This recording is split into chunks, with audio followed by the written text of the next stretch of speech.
안녕하세요. 사연 읽어주는 남녀입니다. 오늘도 와주셔서 감사드리며 그럼 오늘의 사연 바로 시작하겠습니다. 저는 올해 62입니다.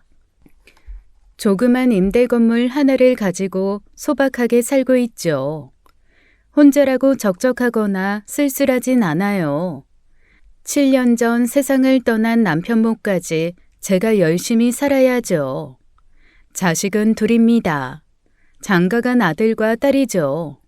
아이들 걱정 없이 조용히 늙어가려 했는데 인생은 제 뜻대로만 되진 않더군요. 돌이켜보면 그때 저는 이미 불길한 일들이 벌어질 것을 예감하고 있었는지도 모릅니다. 고요한 바다의 일렁이는 작은 물결이 큰 파도가 될 줄 몰랐듯이요. 저는 하루하루 참 단순하게 살았습니다. 임대 건물을 관리하며 별탈 없이 새들어 사는 사람들 얼굴 보는 게 작은 기쁨이었죠. 매주 일요일이면 교회에 나가 소박한 위안을 얻곤 했어요. 함께 예배드리고 봉사하며 동네 이웃들과 어울리는 재미도 쏠쏠했죠. 결혼한 아들 부부와 딸 부부가 가끔 찾아올 때는 아침부터 분주히 음식을 준비했습니다.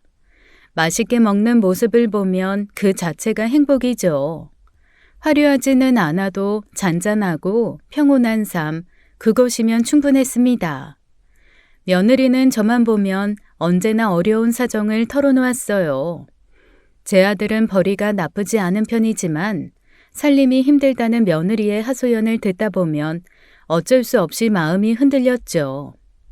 때로는 밀린 카드값 때문에 숨이 막힌다며 울먹였고 또 한 번은 병원비가 없어 아프다고 했습니다. 그때마다 저는 마음이 불편해서 며느리 계좌로 적지 않은 돈을 보내곤 했어요. 고맙다고 전화를 하는 며느리 목소리를 들으면 저도 마음이 풀렸습니다.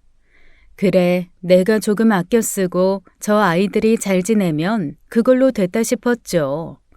저에게 남은 인생은 길지 않으니 제 욕심을 줄이고 자식들이 잘 사는 게 맞다고 생각했습니다. 그런데 어느 날 둘째 딸에게서 다급한 전화가 왔어요. 엄마, 대박! 나 방금 세훈이 SNS 봤는데 언니 장난 아니던데? 너 무슨 일인데 그리 호들갑이야? 뭐니 세훈이가 명품 자랑이라도 하디? 어?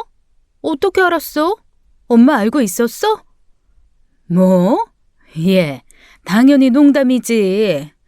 근데 지혜가 SNS에 명품 자랑을 했다고? 그래, 새언니 아주 명품 옷에 가방까지 호화롭게 질렀던데? 얘는 그게 말이 되니? 생활비 없다고 울먹이면서 전화한 게 어젠데. 걔가 명품 살 돈이 어딨어? 잘못 본 거 아니야? 엄마도 참 답답해 죽겠네. 엄마가 직접 봐. 내가 괜한 헛소리 하겠어? 지금 링크 보내줄게. 그래, 일단 내가 직접 확인부터 해보고 연락할게. 잠깐만 기다려봐. 딸이 보내준 링크로 들어간 순간 저는 정말 놀랐습니다. SNS 속 며느리는 제가 알던 그 아이가 아니었어요. 비싼 명품 가방과 고급 브랜드 옷, 유명 레스토랑에서 찍은 음식 사진들이 화려하게 가득 올라와 있었죠. 웃고 있는 며느리의 얼굴을 보니 화가 치밀어 올랐어요. 며느리가 어렵다며 매번 저에게 받아간 돈은 결국 저렇게 사치를 부리는데 사용된 것이었습니다. 내가 그동안 얼마나 바보 같았나 싶어서 손이 떨리고 정신이 아득했죠. 저는 곧장 며느리에게 전화를 걸었어요. 지혜야, 네 어머니. 다름이 아니라 이 치료는 잘했나 해서. 그럼요. 어머님 덕분에 싹 받았어요. 감사해요. 내가 필요해서 그런데 혹시 그 진료비 청구 영수증 좀 받을 수 있을까? 네? 그게 왜 필요하세요? 엄마가 좀 필요해서 그래. 아, 그게 버려서 없는데 다음에 드릴게요. 괜히 아들 부부 사는데 분란 일으키는 건 아닐까 해서 고민을 좀 했어요. 하지만 한 번은 짚고 넘어가야 할 문제이니 말을 했습니다. 내가 생활비나 병원비로 쓰라고 준 돈 정확히 어디에 썼는지 한번 보고 싶어서 그래. 그 정도는 해줄 수 있지? 어머님, 왜 그러세요? 저 생활비가 모자라서 꼭 써야 할 때만 썼어요. 정말이에요. 그래, 엄마는 믿고 싶지. 그런데 요새 지혜니가 명품들 사서 모은다는 이야기가 있어서. 진짜니? 네? 누가 그딴 이상한 소리를 했어요? 저 명품은커녕 가방도 없어요. 그래서 장바구니에 담아 다니는데. 가방이 없어? 이번에도 신상 명품 가방 샀던데. 네 SNS에서 내가 두 눈으로 확인한 거야. 네? 아니, 어머님, 제 SNS 어떻게 아세요? 막 염탐하세요? 그걸 왜 허락도 없이 보세요? 이거 사생활 침해예요. 세상 사람들 다 보라고 자랑하듯 놀렸으면서 내가 보면 사생활 침해니? 아무튼 그 가방이랑 옷은 어떻게 산 거니? 돈 없다고 힘들다며. 에이, 그냥 친구들한테 없어 보이기 싫어서 그냥 사진만 찍어서 올린 거예요. 진짜 산 게 아니라니까요. 그럼 내가 준 돈 어떻게 쓴지만 알려다오. 아, 정말 피곤하게 하시네. 어머님, 계속 이런 식으로 의심하고 간섭하면 저 스트레스 받아요. 그럼 임신도 못하고 어머님께서 기다리는 손주도 못 보세요. 어머? 지금 너 임신으로 나 협박하니? 협박이 아니라 저도 이런 참견은 못 참는다고요. 적당히 하세요. 그래, 알았다. 앞으로 참견 안 하마. 대신 내 참견도 필요 없을 테니 이제 더 이상 나한테 돈 얘기하지 말거라. 그러고는 전화를 끊었어요. 전화를 끊고 난 후 저는 한동안 숨을 고를 수가 없었어요. 어쩌면 그렇게 뻔뻔할 수 있는지 제가 평소 알고 있던 며느리가 맞나 싶었죠. 그토록 간절히 울먹이며 도와달라고 했던 모습이 연기였다는 사실이 너무 끔찍했습니다. 그런데 그날 저녁 이번엔 아들한테서 전화가 왔어요. 평소와 다르게 아들의 목소리가 잔뜩 화가 나 있었죠. 엄마, 며느리한테 그러는 건 진짜 아니지 않아? 뭐가 아니야? 어디 전화하자마자 엄마한테 승질이야, 승질이, 어? 엄마가 지혜한테 뭐라고 했다며. 지금 지혜 펑펑 울면서 쓰러지게 일보 직전이라고. 도대체 무슨 말을 하셨길래 이 난리냐고. 며느리가 저와의 통화를 끝낸 뒤 곧장 아들에게 울먹이며 하소연을 했던 모양입니다. 자신이 돈 때문에 제게 심하게 무시를 당했다며 눈물을 흘렸다죠. 며느리의 억울하다는 눈물에 넘어간 아들은 상황을 알아보지도 않고 무작정 제게 전화를 해 짜증을 내기 시작한 겁니다. 애지중지 키운 아들 입에서 그런 말이 나오니 저도 화가 나더라고요. 엄마가 생활비 몇 푼 줬다고 사람 자존심까지 짓밟으면 돼요? 지혜한테 도대체 왜 그러세요? 돈 아까워서 그래요? 몇 푼? 몇 푼? 돈이 아까워? 이 썩을 놈이 입 뚫려 있다고 지 엄마한테 똥을 뱉어? 그럼 넌 그 몇 푼이 없어서 왜 계속 나한테 손을 벌리니? 그리고 너 지금 제대로 된 상황은 알고 이러는 거야? 아니, 지혜가 펑펑 울고 난리를 치는데 그럼 제가 누구 말을 믿겠어요? 엄마가 선을 넘었으니 걔도 그렇게 속상해하는 거 아니겠냐고. 선을 넘은 건 네 처지. SNS에 올려둔 명품 가방이랑 옷들 그거 네가 사준 거야? 어? 돈 없다고 엄마 돈 가져가 놓고 명품이 웬 말이니? 아니, 그게 진짜든 아니든 엄마가 며느리 사생활까지 그렇게까지 캐고 다니는 게 정상이냐고. 내가 캐긴 뭘 캐고 다녀? 자기가 명품 자랑하면서 이곳저곳에 올려대니 내 귀에까지 들어온 거지. 그리고 난 바보 등신 천치여서 니들이 돈 달라고 하면 돈이나 대줘야 정상이니? 아무튼 제발 선 좀 지켜요, 엄마. 선은 너나 지켜라. 한 번만 더 그러면 너랑 내 사이에도 선 그어버릴 테니까 나한테 이러기 전에 네 처가 뭐하고 다니는지나 제대로 알아봐. 으이구 쭉정이 같은 놈. 평생을 나름대로 올곧게 키웠다고 생각한 아들이 저를 이런 식으로 대하니 화딱지가 밀물처럼 밀려왔어요. 지들 어렵다는 말에 생활비까지 보태준 제가 대체 뭘 그렇게 잘못했는지 알 수가 없었고요. 아들이라고 온실 속에서 물 주고 애지중지 가고 줬는데 키우고 보니 가지마다 가시만 가득 박혀 있었네요. 처음으로 아들에게 깊은 실망과 분노가 느껴졌습니다. 며칠간 잠을 제대로 이룰 수가 없었어요. 억울함과 화는 점점 깊어지고 있었죠. 아들놈은 며느리의 사치를 제대로 확인했는지 어쨌는지 연락도 없었고요. 그리고 일주일 만에 아들 며느리가 직접 저를 찾아왔습니다. 아마도 지원이 끊긴다고 하니 사태를 수습하려는 태도였겠죠. 아들과 며느리가 집에 들어섰을 때 저는 표정을 철저히 관리했어요. 화난 모습도 억울한 기색도 내비치지 않았죠. 처음에는 가벼운 안부부터 묻다가 곧 본론으로 들어갔습니다. 네가 생활비가 없어 어렵다고 할 때마다 난 단 한 번도 의심한 적이 없었다. 어머니, 정말 오해세요. 오해? 네가 말하는 그 오해가 대체 뭐니? 그럼 이 사진은 뭐야? 이게 오해니? 정말 죄송해요. 친구들 앞에서 창피해서 명품 빌려서 찍었어요. 용서해 주세요.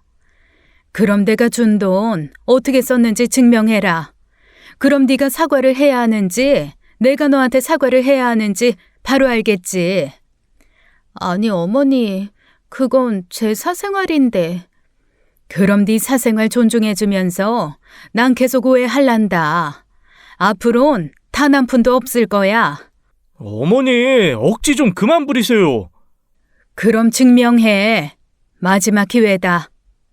결국 며느리는 끝까지 제가 준 돈을 어디에 사용했는지 밝히지 못했습니다.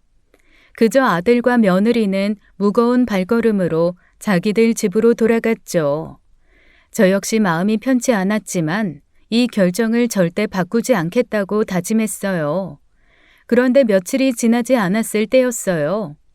이번에 아들이 저를 혼자 찾아왔죠. 그동안 마음고생을 했는지 얼굴이 퀭했습니다. 엄마, 미안해요. 내가 성급하게 화부터 내고. 미안해야지. 지 처말만 듣고 엄마를 그렇게 몰아붙이더니. 제가 정말 잘못했어요. 다시는 안 그럴게요. 제발 이번 한 번만 용서해 주세요. 용서를 하든 말든 이번 결정은 번복 없어. 그것 때문에 사과하는 거라면 그냥 돌아가. 엄마. 우리 진짜 힘들어요. 다시 한 번만 생각해 주세요. 독이 된 거야, 독이. 네? 독이요? 아니, 무슨 독? 너희 어려운 것 같아서 내 마음이 아려서 도왔더니 오히려 그게 너희들한테 독이 됐다고. 이젠 그런 실수 두 번 다시 안 할란다. 엄마, 왜 그래? 아들은 그렇게 어깨가 축 처져 집으로 돌아갔습니다. 아들이 떠난 자리에 씁쓸함이 맴돌았죠. 하지만 어쩌겠어요. 이미 무너진 신뢰가 쉽게 복구될 리 없으니 말입니다. 그 일이 있고 난 후 얼마 지나지 않아 이상한 일이 벌어지기 시작했습니다. 평소처럼 교회에 나가 예배를 드리려고 했는데 들어서는 순간부터 분위기가 심상치 않았죠. 분명 저를 보고도 아는 채 없이 고개를 돌리는 사람들, 그리고 제가 가까이 가면 무슨 일이라도 난 듯이 급히 자리를 피하는 사람들, 늘 웃으며 친근하게 인사를 나누던 사람들의 얼굴에는 왠지 모를 불편함이 서려 있었습니다. 처음엔 그냥 제 기분 탓이라고 생각했어요. 그런데 시간이 흐를수록 분명히 무언가 이상하다는 확신이 들었죠. 심지어 평소 저와 가깝게 지냈던 집사님조차 냉랭한 표정으로 저를 마주했거든요. 예배 전 인사를 건네려고 집사님께 다가가 밝게 웃으며 말을 걸었는데 그분이 갑자기 말없이 일어나 자리를 피했습니다. 너무나 당황스럽고 놀라 말문이 막혔어요. 분명히 뭔가 잘못 돌아가고 있었어요. 혹시 누군가 나에 대한 나쁜 말을 퍼뜨리는 건 아닐까 하는 생각이 퍼뜩 들었죠. 예배가 끝나고 저는 오랜 친분을 유지해왔던 집사님을 따로 만나 이유를 물었습니다. 요즘 교회 사람들이 자꾸 나를 피하는 것 같은데 내가 뭐 잘못했어요? 아, 권사님, 그게 제가 뭐라 말씀드리기가 좀... 나 진짜 답답해서 죽겠어. 이렇게 불안해서는 교회에 발도 못 붙이겠으니 제발 이유라도 좀 알려줘요. 권사님, 사실 요즘 며느님이 교회에서 권사님에 대해 안 좋은 얘기를 좀 했어요. 뭐라고요? 아니, 무슨 안 좋은 이야기를 하고 다녀? 물론 사람들이 다 믿는 건 아니에요. 저도 안 믿고. 근데 며느님이 워낙 구체적으로 말을 하고 다니니까 오해하는 사람들이 점점 늘어나는 거지. 저는 그 말을 듣는 순간 황당했죠. 며느리와의 갈등이 교회 안까지 번져 들어와 저를 괴롭힐 줄은 상상도 못했습니다. 며느님이 갑자기 권사님께서 생활비 지원을 끊으셔서 막막하다고 저번 새벽 기도회에 나와서 엄청 울었어요. 이제 자기 어떻게 사냐고 눈물 뚝뚝 흘리면서 살 방법을 달라고 그렇게 기도를 하고 교인들한테 하소연을 했대요. 뭐라고요? 제가 걔 생활비를 끄는 데는 이유가 있었는데 정작 그 이유는 또 이야기는 안 하죠? 사람들이 다 자기 불리한 얘기는 안 하죠. 어떤 사정이 있는진 전혀 모르겠고 그냥 이유도 없이 지원을 끊으셔서 이제는 주말마다 아르바이트를 해야 해서 교회도 못 나온다고 했다더라고요. 사람들이 그거 듣고 좀 수군대는 거죠. 권사님이 좀 사시는데 어려운 며느리도 안 돕는다고. 그럴 거면 어려운 사람들 봉사는 왜 다니냐 이러는 거지. 괜히 소문이 살이 붙고 다리가 달려서 다닐까 봐 저도 걱정입니다. 기가 막히고 코가 막히다는 건 이럴 때를 두고 하는 말이겠죠. 철저하게 가난한 피해자로 위장한 며느리의 거짓 눈물 한 방에 교회 사람들은 쉽게 넘어갔어요. 제가 쌓아왔던 신뢰와 명예는 한순간에 무너지고 말았죠. 저를 오래간 지켜봐온 사람들이 냉정한 시어머니라고 수군거리며 비난하고 있었던 거였어요. 며느리가 어떻게 그런 거짓말을 아무렇지 않게 퍼뜨릴 수 있는지, 또 그런 얘기를 듣고 교회 사람들은 왜 한 번도 제게 직접 확인하지 않았는지 억울함과 분노가 동시에 몰려왔습니다. 교회에 퍼진 얘기는 사실이 아니에요. 내가 지혜 개 지원을 끄는 건 분명한 이유가 있어서였어요. 아휴, 진짜 나만 억울해서 승질나네. 어머, 그렇죠? 나도 그럴 거라 생각했어. 아니 그럼 지금 며느님이 거짓말하고 다녔다는 거잖아. 저는 그 자리에서 휴대폰을 꺼내 며느리의 SNS를 캡처해둔 사진들을 펼쳐 보였습니다. 집사님은 화면에 가득한 명품 가방과 옷, 화려한 해외여행 사진들을 보자마자 눈이 커졌어요. 도저히 믿을 수 없다는 듯 화면을 계속 넘기며 고개를 저었죠. 처음에 이거 보고 저도 많이 놀랐어요. 솔직히 남들한테 굳이 밝히고 싶진 않았는데 그냥 이렇게 오해로 남기엔 내 마음이 너무 속상하고 아프네. 정말 몰랐어요. 저도 그동안 며느리 말을 철석까지 믿고 권사님을 너무 쉽게 판단했네요. 미안해요. 에휴, 속상해서 어째? 그러게요. 교회에서 사람들 하나하나 붙잡고 오해 풀기도 그렇고 내가 이 사람 저 사람 붙잡고 며느리 흉봐서 뭐해. 내 얼굴에 침 뱉기지. 그냥 답답하고 속이 상해서. 권사님, 걱정 마세요. 제가 상황 잘 봐서 사람들이 오해하지 않도록 잘 설명해 볼게요.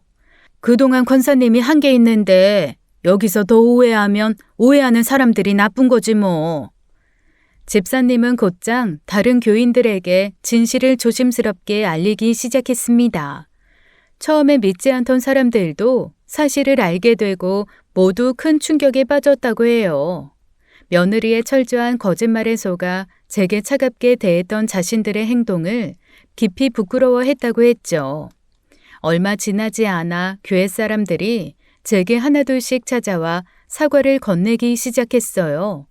오해를 해서 미안하다고요. 하지만 저는 마음이 크게 좋아지진 않았습니다. 며느리가 이렇게까지 저를 공격할 줄은 정말 상상도 못했으니까요. 교회 사람들한테 무슨 말을 하고 다닌 거니? 어떻게 없는 사실을 만들어서 그렇게 이간질을 하고 다닐 수가 있니? 다른 곳도 아니고 교회에서. 전 없는 말 한 적 없는데요. 있는 그대로 얘기했을 뿐이에요. 어머? 뭐가 있는 그대로라는 거야? 치과 치료 비용 없다고 나한테 돈 받아서 명품 가방 사는 그런 사실 말이니? 어머님이 생활비를 끊으셔서 저 주말마다 알바 뛰느라 교회 못 나가는 건 사실이잖아요. 그건 내가 돈을 끊어서가 아니라 네가 감당 못할 사치를 부려서 그런 거지. 그리고 주말마다 아르바이트 다니는 건 사실이야? 말 못해요. 사생활 침해 그만하세요. 말 잘하네. 네 인생을 내 돈으로 결제했으면 사용 내역 정도는 공개해야 맞는 거 아니니? 교회에서 있었던 사건 이후 며느리와 제 사이는 완전히 틀어졌습니다. 아들과도 마찬가지였어요. 아무리 노력해도 깨진 신뢰를 다시 붙이는 건 어려운 일이었죠. 그런데 얼마 지나지 않아 더 큰 일이 벌어지고 말았습니다. 제가 소중히 간직하던 친정 부모님의 유품인 금팔찌와 가락지가 감쪽같이 사라져버린 거예요. 작은 방 금고에 넣어두었는데 함께 넣어둔 돈들도 함께 사라졌더군요. 처음엔 제가 어디 잘못 둔 줄 알고 온 집안을 샅샅이 뒤졌지만 금고에 있는 돈들도 함께 사라졌으니 당연히 도둑의 소행이라 생각했어요. 어떤 놈인가 하고 금고가 있던 작은 방에 설치해둔 CCTV 영상을 돌려봤죠. 그런데 그 순간 화면 속 모습에 경악을 금치 못했습니다. 그 영상 안에서 며느리가 금고를 뒤지며 금부치와 현금들을 훔치는 장면이 생생하게 찍혀 있었거든요. 정말 너무 어이가 없어 아무 말도 할 수가 없었어요. 더 충격적인 사실은 며느리 혼자만의 일이 아니었다는 것이었습니다. 영상 속에서 아들이 방문 밖에 서 있는 게 보였거든요. 한마디로 아들놈이 집 현관 비밀번호와 금고 비밀번호를 알고 있으니 가능한 일이었죠. 사실 이 사건이 터지기 반년 전에 집에 도둑이 든 적이 있었습니다. 제가 지방에 갔을 때 있었던 일인데요. 다행히 금고는 털리지 않았지만 화장대에 넣어둔 작은 현금들은 도둑 맞았었어요. 그래서 혹시나 하고 그 이후 집에 CCTV를 설치해 두었습니다. 도둑 든 걸 알면 아들이 걱정할까봐 그 얘기를 아들에게는 하지 않았었죠. 그런데 그 CCTV로 아들 부부의 도둑질을 잡았으니 제가 얼마나 황당하고 허무했을까요? 그 아이를 키우며 보냈던 시간들이 너무 허무했습니다. 믿었던 사람들의 배신이 이렇게 아프고 괴로운 것임을 그때 처음으로 온몸으로 느꼈네요.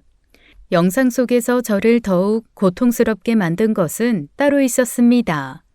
며느리가 유품과 금부치들 그리고 현금을 훔친 직후 누군가와 통화를 하며 깔깔거리며 웃고 있었어요.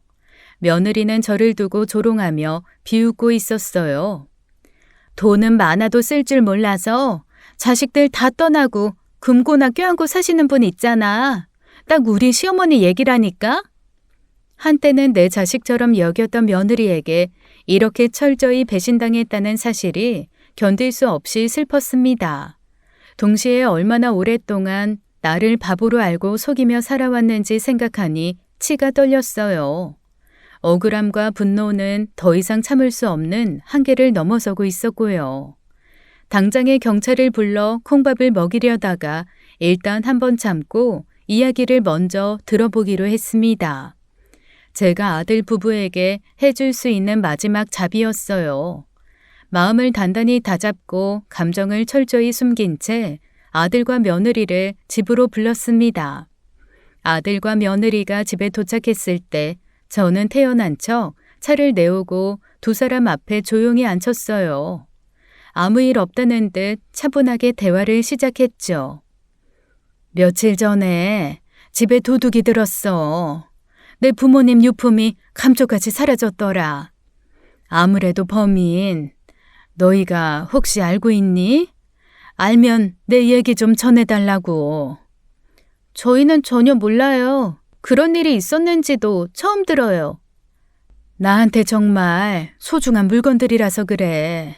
억만금보다 중요한 물건이라고. 혹시 모르니? 어머니, 저희 정말 몰라요. 혹시 저희를 의심하세요? 그래, 알았다. 몰라야 할 거야. 혹시 아는데 거짓말하는 거면 일 정말 심각해진다. 아들, 너는 어때? 너도 엄마한테 할 말 없어? 왜 그래? 몰라 우리는. 아니 나 좀 기분 나쁘다. 내가 어렵다고 아무렴 엄마를 털까? 아니, 모른다고 몇 번을 말씀드려요? 저희가 가져갔다고 생각하시는 거예요? 아, 진짜 기분 나쁘네요. 기분이 나쁘다. 그러면서 제가 잠깐 정신을 놓고 유품을 잘못 보관한 것 아니냐며 오히려 저를 탓하기 시작했어요. 너무나 뻔뻔한 그 태도에 이제 더 이상의 자비는 없다 생각했죠. 엄마 요즘 자꾸 깜빡깜빡 하던데 정신줄 놓고 어디 엉뚱한 데다 놓고 기억 못하는 거 아니야? 잘 좀 찾아봐. 정신줄 놓은 놈은 내가 아니라 도둑 새끼들이겠지. 안 그래? 도둑 새끼들? 복수형이네? 아, 엄마. 괜히 사람 의심하지 말고 다시 찾아봐. 어머님 계속 이렇게 의심하시면 저희도 참기 힘들어요. 마지막으로 기회를 주는 거다. 지금 솔직히 털어놓으면 최악의 상황까진 가지 않을 거야. 진짜 모른다니까요? 왜 계속 저희를 범인 취급하세요? 이제 끝이었습니다. 아들과 며느리의 뻔뻔한 거짓말과 연기에 진저리가 났죠. 저는 핸드폰을 꺼내 CCTV 영상을 두 사람 눈앞에 꺼내 펼쳤어요. 화면이 재생되자 두 사람의 얼굴이 순식간에 굳어졌죠. 이제 빠져나갈 생각은 하지 마. 내가 말했지? 기회 줄 때 양심 선언하면 최악의 경우까지는 안 간다고. 이게 뭐예요? 세상에, 이런 게 있었어요? 가정집에 무슨 CCTV를 설치해요? 어머니, 이거 오해예요. 엄마! 아이 CCTV가 대체 왜 있어? 이런 걸 언제 설치했어? 대체 왜? 지금 그게 중요하니? 니들이 지금 상황 파악이 안 되는 모양인데 이 영상 앞에서 변명 따위가 통할 거라고 생각해? 내가 너희들을 믿고 준 신뢰의 값이 이런 배신이었어? 아니, 그래도 이건 불법 촬영 아니에요? 이렇게 몰래 찍으면 안 되는 거잖아요. 내 집에 내 물건 지키려고 찍은 게 무슨 불법? 그래, 경찰 불러서 물어보자. 내 집에 CCTV 설치한 게 불법인지, 내 금고 열고 금붙이랑 돈 털어간 게 불법인지. 엄마, 잘못했어. 미안해. 오늘부로 너희들에 대한 믿음은 완전히 끝났다. 더 이상 내 인생에 너희들은 없어. 제 목소리가 방안을 차갑게 메웠습니다. 두 사람의 얼굴에는 두려움이 가득했어요.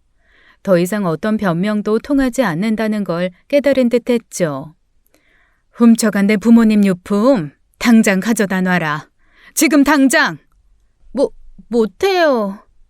뭐? 너 지금 뭐라고 했니? 이미 중고거래로 팔았어. 찾고 싶어도 우리도 이제 못 찾아.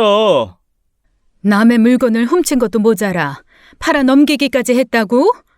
준호, 너는 그게 엄마한테 어떤 물건인지 할머니 유품인 거 알면서 그랬다는 말이야?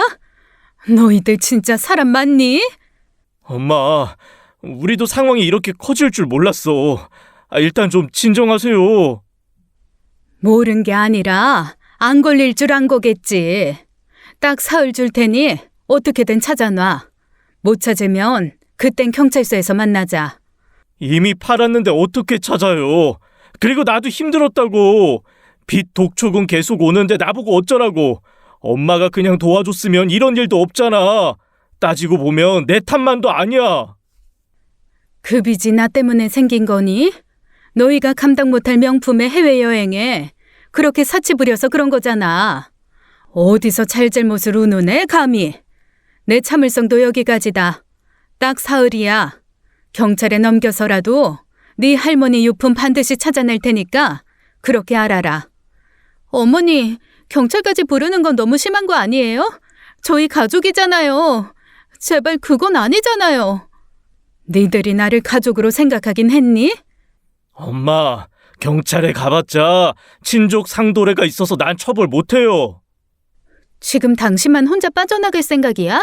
진짜 뻔뻔하다 뻔뻔해. 둘 다 입 다물어. 너 친족상도례 처벌. 그거 헌법 불합치로 중지된 지 오래야. 그리고 너랑 난 같이 살고 있지도 않았으니 친족상 도래고 나발이고 뭐고 상관없이 고소 가능하니까 착각 말어. 정말 엄마 친아들까지 고소하겠다는 거야? 아들 얼굴에 꼭 별을 그려 넣겠다고? 못할 것 같니? 네가 네 애미를 몰라도 한참을 모르는구나. 나는 더한 것도 해. 네가 그렇게 뻔뻔하게 산 게 이 애미 탓이니 지금부터라도 정신 똑바로 차리게 엄마가 참교육 좀 제대로 시켜주마. 아니 뭐 이런 일로 경찰까지 불러요. 엄마 살려주세요. 제발요. 듣기 싫다. 당장 내 앞에서 나가. 내 눈앞에서 썩 사라져. 그리고 저는 진짜로 경찰에 신고를 했습니다. CCTV 영상까지 모두 전달하며 범인이 아들과 며느리라고 이야기했죠. 며칠 후 결국 경찰의 도움을 받아 어머니의 유품은 찾을 수 있었어요. 사건 또한 CCTV 영상이라는 명백한 증거가 있었기에 빠르게 마무리할 수 있었습니다. 아들놈은 친족상도례라는 개똥 같은 법을 이야기했지만 사실 그건 24년에 이미 헌법재판소에서 중지 결정이 난 법이었죠. 그래서 아들놈도 며느리와 똑같이 처벌할 수 있었어요. 결국 며느리와 아들에게는 합동절도, 특수절도, 주거침입, 재물손괴, 작물처분 등의 혐의로 징역 1년, 집행유예 2년의 처분이 내려졌습니다. 법적인 결과가 나오자 며느리와 아들은 더 이상 아무 말도 할 수 없었죠. 그날 저는 무너져 내리는 마음을 간신히 추슬렀습니다. 오랜 세월 품었던 아들에 대한 신뢰가 완전히 끝나버렸으니 말이에요. 그렇게 아들 부부와 저의 관계는 돌이킬 수 없이 악화되었죠. 그렇게 저희 가족은 앞으로 다가올 막장 사건을 향해 빠르게 걸어가고 있었습니다. 유품절도 사건으로 아들 부부가 처벌을 받은 후 몇 달이 지났어요. 그동안 서로 연락도 안 하고 지냈죠. 그저 제 가슴속 한구석에서 계속 불길한 예감이 들었습니다. 며느리가 쉽게 물러설 성격이 아니라는 걸 알고 있었으니까요. 그러던 어느 날 밤이었습니다. 잠을 청하려고 막 불을 끈 순간이었어요. 갑자기 초인종이 미친 듯이 울렸죠. 올 사람이 누구인가 싶어 급히 현관 앞으로 나가 인터폰을 통해 화면을 확인했습니다. 그곳엔 다름 아닌 며느리가 서서 계속 초인종을 누르고 있었어요. 저는 놀랍기도 하고 주변 이웃들에게 민폐이기에 서둘러 문을 열어 며느리를 드렸죠. 아주 진한 술 냄새가 풍겼어요. 이 시간에 시끄럽게 무슨 짓이니? 너 술 마셨니? 마시지 안 마셔요? 제정신으로 살 수가 없으니까요. 뭐? 어머니가 경찰에 신고만 안 했어도 제 인생이 이렇게까지 바닥치진 않았어요. 그게 뭐 그리 대단한 거라고 신고까지 하세요? 남의 물건 도둑질해놓고 넌 그걸 내 탓을 하니? 어머니가 모른 척 눈 감아줬으면 우리 다 같이 행복하게 부자로 잘 살았어요. 결국 어머님 때문에 어머님 아들도 인생 막장된 거라고요. 이제 좀 행복하세요? 기가 막혀서 말이 안 나온다. 네가 저지른 짓은 생각도 안 하고 끝까지 나한테 책임 떠넘기는 그 뻔뻔함은 대체 어디서 나온 거니? 어머니가 신고만 안 했으면 그 돈으로 사둔 코인 벌써 5배나 올랐단 말이에요. 이거 어떻게 책임지실 거예요? 네? 오른 만큼 돈으로 주실 수 있냐고요? 그걸 내가 왜 주니? 설사 올랐다고 하더라도 도둑질한 돈으로 투자해서 돈 벌 수 있으면 세상 사람들 다 도둑질부터 시작하겠다. 은행원들도 그렇게 남의 돈 훔쳐서 투자하다가 걸리면 교도소 가는 게 이 나라 법이야. 넌 그걸 지금 변명이라고 하니? 변명이 아니라 알려드리는 거예요. 그리고 제가 어머님한테 왜 변명을 해요? 처벌 다 받았는데. 저 이제 변명할 거 없어요. 집행유예 받았다고? 넌 네가 처벌 다 받았다고 생각하는 거지? 그거 법이 한번 참아준 거야. 앞으로 제대로 살라고 한번 봐준 거라고. 그런데 네가 이렇게 막 나가면 이제 법도 더 이상 너한테 안 참을 듯하다. 헛소리는 여전하시네. 결국 팩트는 어머니가 저랑 어머니 아들 인생 망친 거예요. 그게 팩트라고요. 대체 어떻게 책임지실 건데요? 책임? 책임은 네가 져야지. 이 모든 일이 네 욕심과 허영 때문에 벌어진 거지. 내가 벌인 일이니? 어머니가 고소하지 않고 조용히 넘어갔으면 지금쯤 우린 행복하게 잘 살고 있었겠죠. 그러니까 전부 어머니 잘못이지. 왜 내가 책임을 져? 남의 돈 훔쳐서 코인 따위나 하는 게 행복이냐? 양심도 없는 것. 내 집에서 당장 나가라. 그렇게 양심 잘 챙기시는 어머니는 평생 그 돈이나 꼭 쥐고 혼자 외롭게 늙어가세요. 그리고 혼자 죽으셔. 이게 어디? 내 눈앞에서 당장 꺼지라니까? 며느리는 제 말을 듣지 않고 집 안으로 들어와 마구잡이로 물건을 던지기 시작했습니다. 식탁 위에 찻잔이 떨어져 깨지고 화병이며 액자들도 마룻바닥 위로 쏟아져 산산이 부서졌어요. 저는 너무 놀라 급하게 며느리 손을 붙잡고 난동을 못 부리게 하려고 했죠. 그때였어요. 현관문이 열리며 아들이 집으로 달려들어왔습니다. 아들은 난동을 부리는 며느리를 보며 놀라서 달려와 며느리를 붙잡았죠. 너 지금 여기서 뭐 하는 거야? 내가 여기 오지 말라고 했어, 안 했어? 제발 정신 차리고 진정 좀 해. 술 마셨으면 조용히 집에서 자라고. 속이 터지겠는데 잠이 오냐? 다 당신 엄마 때문이야. 다 당신 엄마 때문이라고. 내가 하루에도 12번씩 화가 나서 참을 수가 없다. 제발 그만 좀 해. 지금 또 문제 키우려고 이러는 거야? 정신 차리고 술 좀 깨면 이야기하자, 어? 아유, 서지혜 가만히 좀 있으라고. 내가 저 여자 콱 담가버릴 거야. 그 순간이었습니다. 며느리는 아들에게 잡힌 몸을 빼내기 위해 아들을 강하게 밀쳤습니다. 갑작스러운 밀침에 아들은 중심을 잃고 그만 뒤로 넘어졌죠. 그 찰나 아들의 머리가 식탁 모서리에 세게 부딪히며 아들은 바닥으로 쓰러졌어요. 순간 저는 숨이 턱 막히는 공포를 느꼈습니다. 머리를 부딪히며 어마어마하게 큰 소리를 냈거든요. 무언가 부서지는 소리였어요. 아들은 미동도 없이 바닥에 쓰러져 있었고 머리에서 피가 흘러나오기 시작했습니다. 정신이 혼미해졌지만 급히 아들 곁으로 달려가 상태를 확인했어요. 하지만 의식이 없었죠. 저는 떨리는 손으로 급히 휴대폰을 들어 응급구조대에 신고를 했습니다. 며느리는 상황의 심각성을 깨달았는지 얼굴이 창백해져 아무 말도 하지 못한 채 제자리에 멈춰 서 있더군요. 저는 아들을 끌어안고 며느리를 향해 소리쳤습니다. 네가 지금 무슨 짓을 한 건지 아니? 이를 어째? 119, 어서 119 불러. 아니에요. 제가 그런 거 아니에요. 전 진짜 이럴 생각 없었어요. 어머, 어떡해. 아니야. 진짜 아니야. 준호 씨, 장난하지 말고 일어나. 어떻게 일을 이 지경까지 만들어? 저는 정신이 나간 며느리를 들어하고 서둘러 119 전화를 했어요. 얼마 지나지 않아 이웃들이 소란스러운 소리를 듣고 집 앞으로 몰려들기 시작했습니다. 곧이어 구급차의 사이렌 소리가 어둠 속에 울려 퍼지며 집 주변은 순식간에 아수라장으로 변해버렸죠. 아들은 구급차에 실려 급히 대학병원 응급실로 옮겨졌습니다. 저도 구급차를 뒤따라 병원으로 향했죠.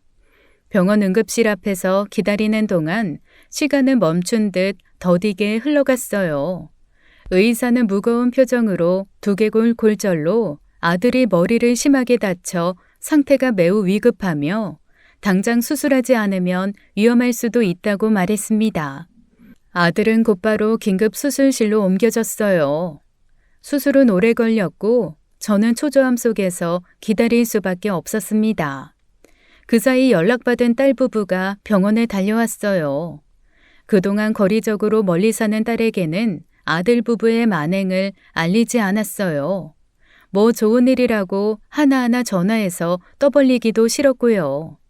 뒤늦게 오빠의 사고 소식을 들은 딸은 병원에서 그동안의 사연을 듣고는 얼굴이 벌개지도록 분노를 했죠. 참 사위복이 민망하고 나쁘끄러웠어요. 마침내 수술이 끝나고 중환자실로 옮겨진 아들의 모습을 보았을 때 저는 가슴이 미어지는 듯 고통스러웠습니다. 아들은 아무런 의식도 없이 산소 호흡기에 의존한 채 힘겹게 누워 있었거든요. 그렇게 며칠이 지났지만 아들은 깨어날 기미를 보이지 않았습니다. 계속 혼수 상태로 중환자실에 누워있는 아들을 보며 제 심정은 말로 표현할 수 없을 만큼 괴로웠어요. 그 사건 이후 며느리는 병원에 한 번도 나타나지 않았습니다. 연락조차 완전히 끊긴 채 사라져버렸죠. 아들의 상태가 위중해지는 동안 며느리는 책임을 회피한 채 숨어 있었던 겁니다. 그렇게 사건 발생 후 나흘째 되던 날이었어요. 제가 병원 복도에서 지쳐 앉아 있을 때 눈앞에 익숙한 사람이 보였습니다. 며느리였어요. 너무나 뻔뻔하게 아무 일 없다는 듯이 병원으로 걸어 들어오더군요. 그 순간 제가 그동안 간신히 참아왔던 분노가 폭발했죠. 네가 지금 무슨 낯짝으로 여길 와? 어떻게 감히 내 앞에 나타날 수가 있어? 어머, 이상한 말씀을 하시네요.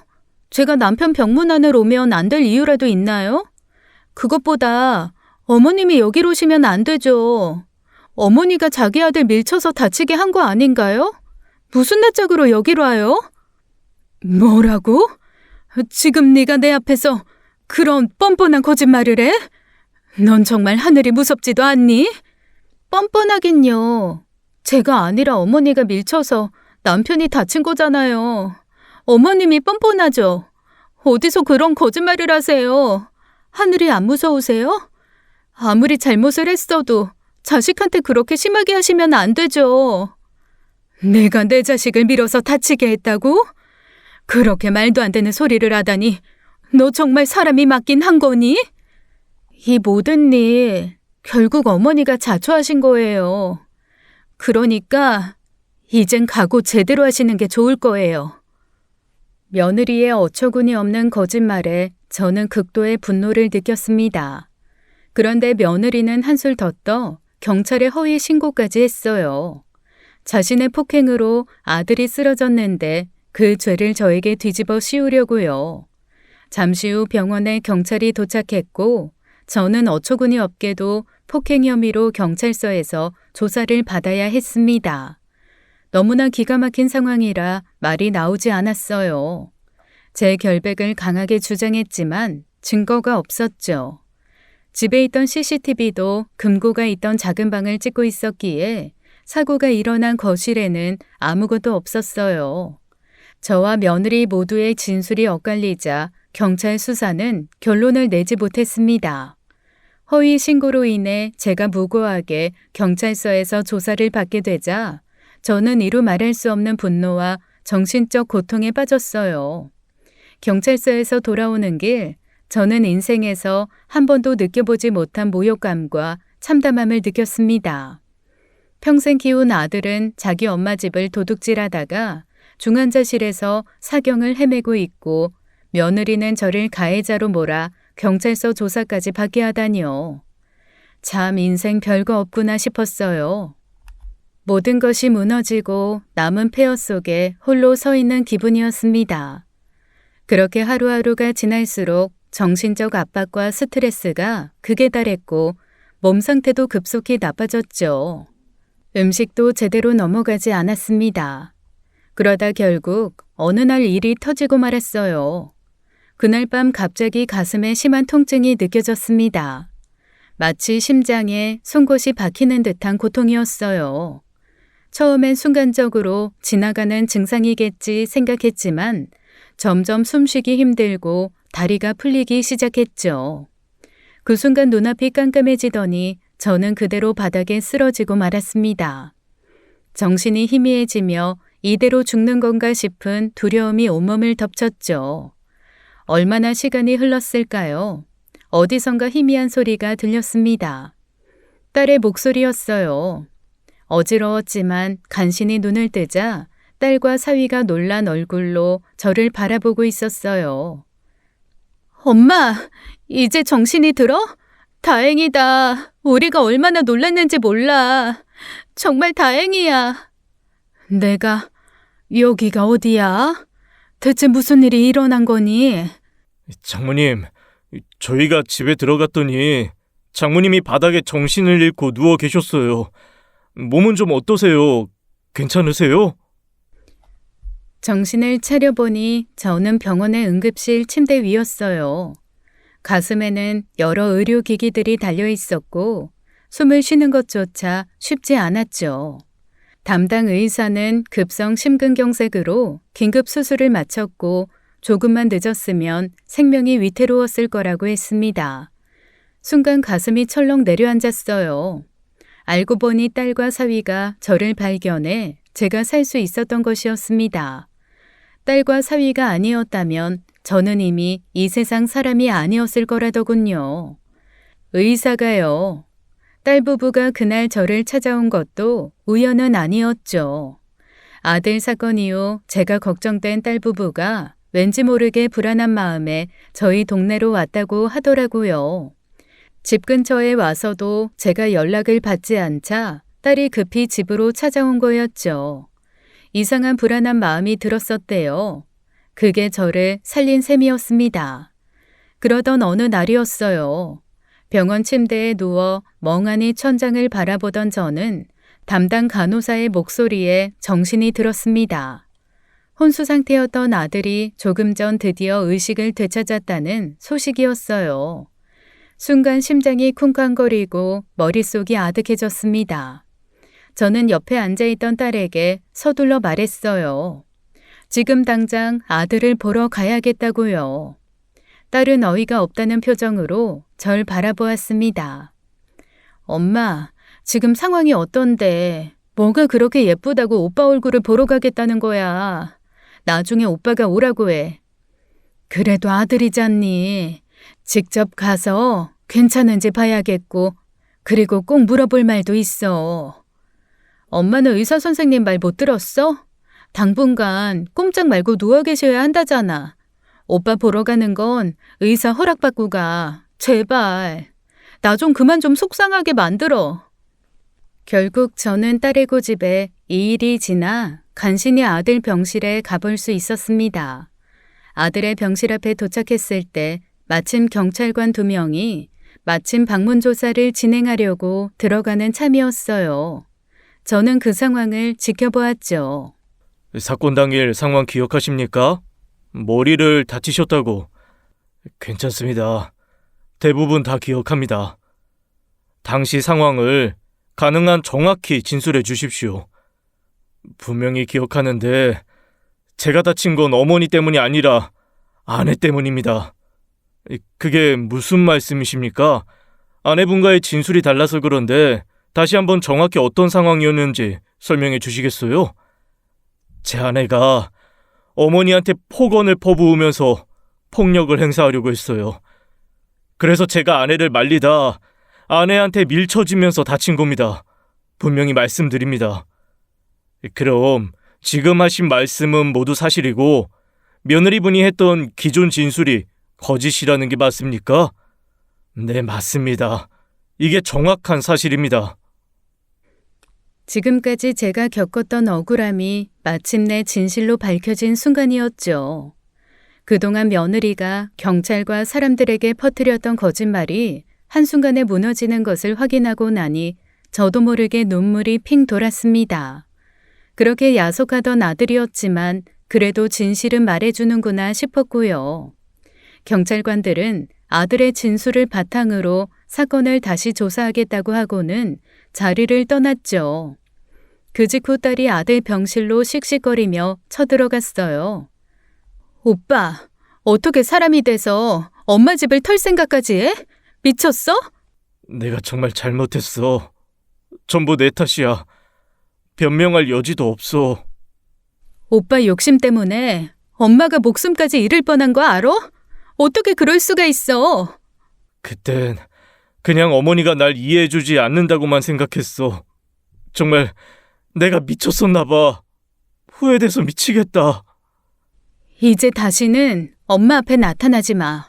얼굴 볼 생각도 하지 말고. 나도 이제 오빠 안 볼 거야. 오늘이 마지막이라고. 알아? 그래. 더는 나도 할 말이 없어. 정말 미안해. 너한테도 엄마한테도.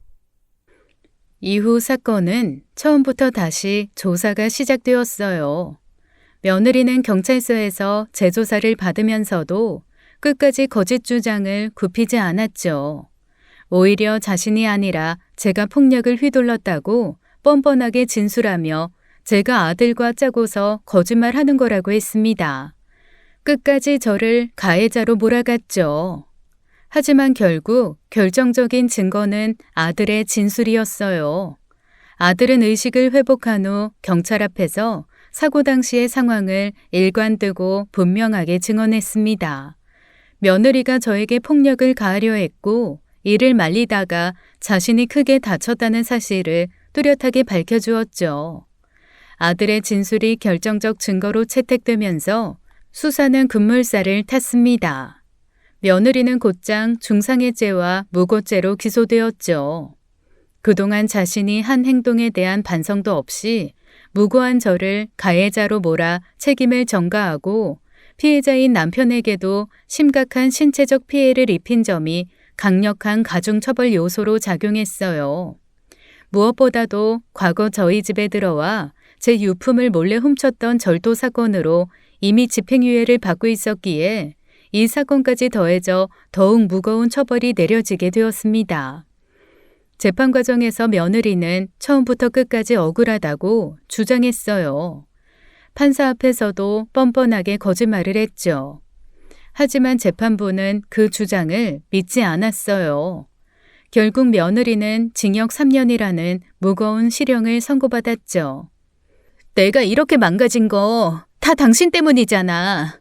끝까지 이렇게 독하게 굴어서 나 감옥 보내야 직성이 풀리세요? 두고 봐. 절대 이대로 안 끝날 거예요. 반드시 똑같이 돌려줄 테니까 각오해. 며느리는 판결이 끝나고 법정에서 퇴장하는 순간까지 분을 참지 못하고 저를 향해 고함을 쳤습니다. 그 광경을 바라보면서도 며느리가 지금까지 벌인 일을 생각하며 제대로 된 응징이라는 생각만이 강하게 들었죠.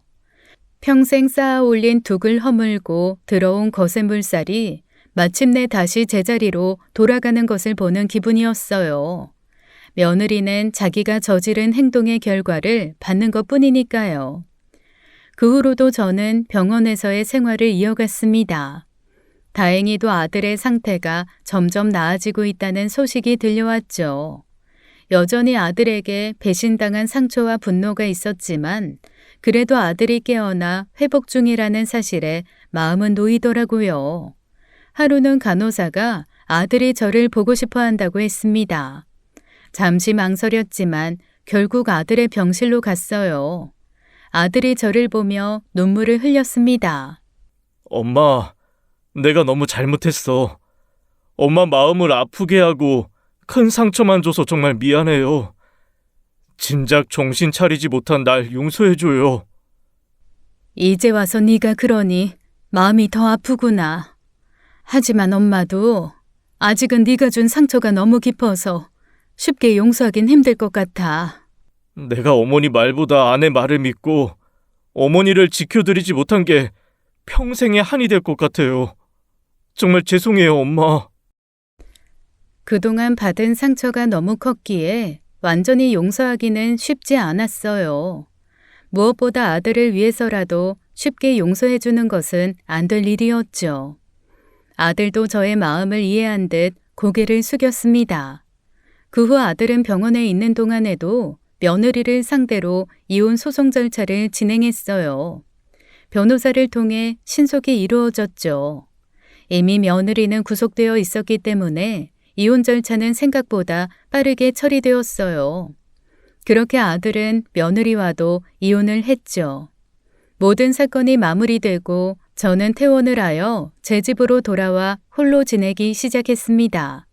그런데 며칠 후 딸 부부가 저를 찾아왔어요. 엄마 혼자 두는 거 이제 너무 걱정돼서 안 되겠어요. 이제 우리랑 같이 살아요. 고맙긴 한데 너희한테 괜히 폐만 될까봐 망설여지는구나. 엄마도 참 가족끼리 무슨 폐예요. 더 이상 혼자서 힘들게 지내게 안 할 테니까 이제 제발 고집 그만 부려요. 결국 저는 딸의 진심을 받아들여 딸이 사는 동네로 가서 합가를 시작했습니다. 아들과는 건강을 회복한 뒤 가끔 연락을 합니다. 명절이나 생일 때 정도예요. 이제 서로의 안부만 주고받는 사이가 되었지만 저는 그것으로 현재는 충분하다고 느낍니다.